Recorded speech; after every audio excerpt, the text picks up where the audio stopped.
Hello students, आज हम stereochemistry में Fischer projection and flying wedge फार्मूले के बारे में स्टडी करेंगे। स्टीरियो केमिस्ट्री किसी भी मॉलिक्यूल की 3 डायमेंशनल स्ट्रक्चर से रिलेटेड होती है, जिससे कि हम 2 डायमेंशनल पेपर पर लिखने की आवश्यकता नहीं होती है। तो ऐसा करने के लिए हमें एक फ्लाइंग वेज फार्मूले की आवश्यकता हो सकती है, या फिर फिशर प्रोजेक्शन फार्मूले के द्वारा ऐसे स्ट्रक्चर को हम लिख सकते हैं। यहाँ पे एक वेज को रिप्रेजेंट किया गया है। यहाँ पे देखिए, एक वेज को यहाँ पे एक सॉलिड वेज के द्वारा, एक बॉन्ड को एक सॉलिड वेज के द्वारा और एक ब्रोकन वेज के द्वारा रिप्रेजेंट किया गया है। तो सबसे पहले हम फ्लाइंग वेज फार्मूले की बात करते हैं।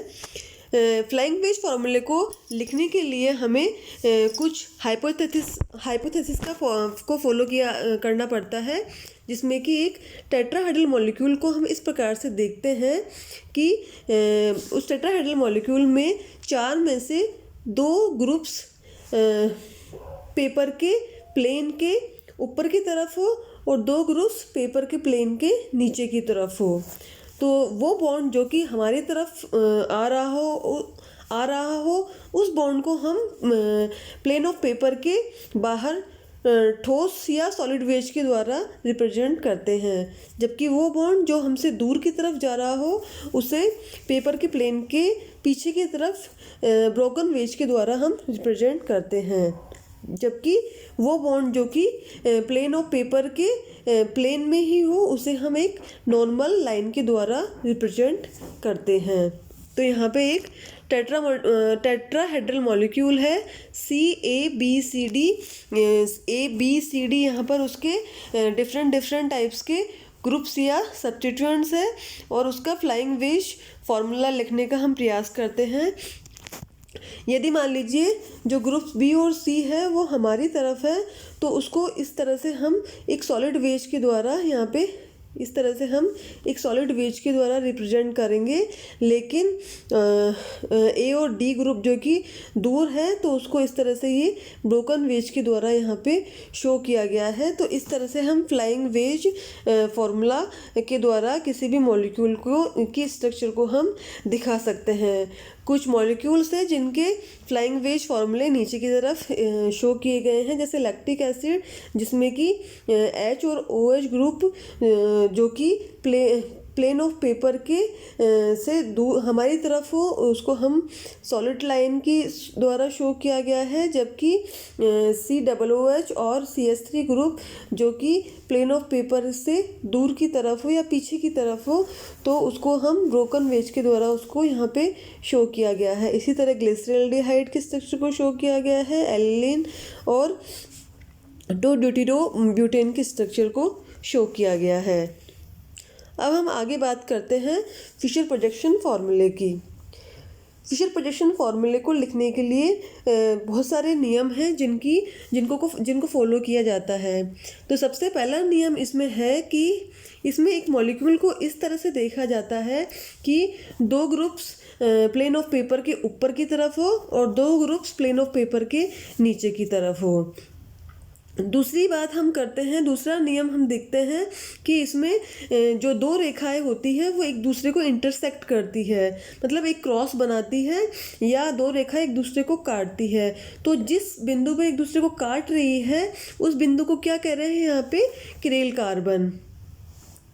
और उस बिंदु को इस स्ट्रक्चर में कहीं भी शो नहीं किया गया है। यहाँ पे जो इस फिशर प्रोजेक्शन फार्मूला में जो हॉरिजॉन्टल लाइन है वो प्लेन ऑफ पेपर के ऊपर वाले जो ग्रुप्स हैं उनको रिप्रेजेंट करती है।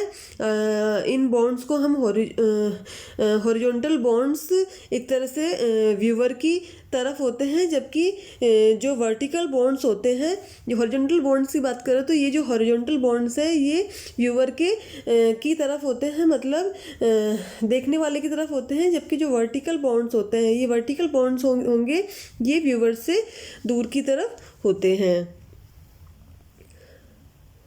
जैसे कि इस स्ट्रक्चर में शो किया गया है।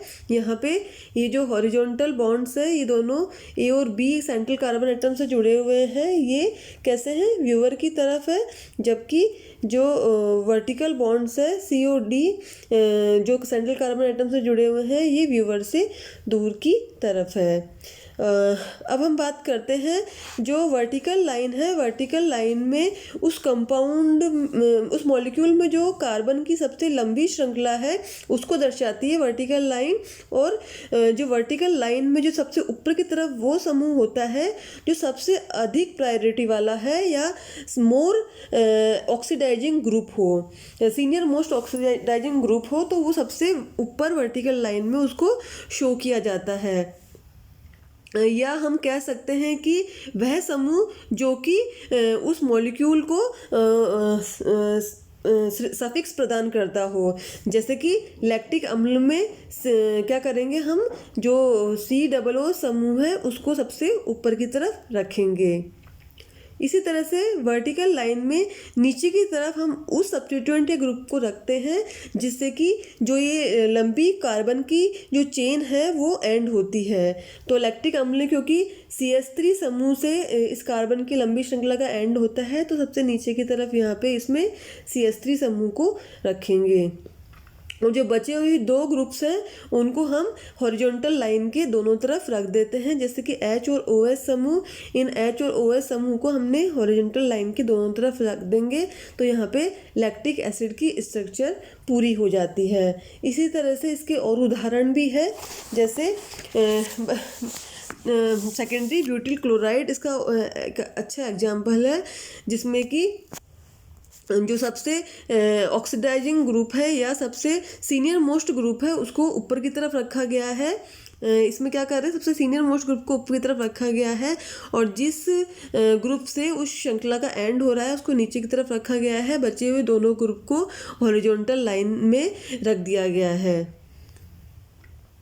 और फिशर प्रोजेक्शन फार्मूला लिखते समय कुछ महत्वपूर्ण पॉइंट्स हैं, उनका भी हम ध्यान में रखना चाहिए कि स्ट्रक्चर में जो स्ट्रक्चर है उसको तल से बाहर हमें नहीं उठाना चाहिए।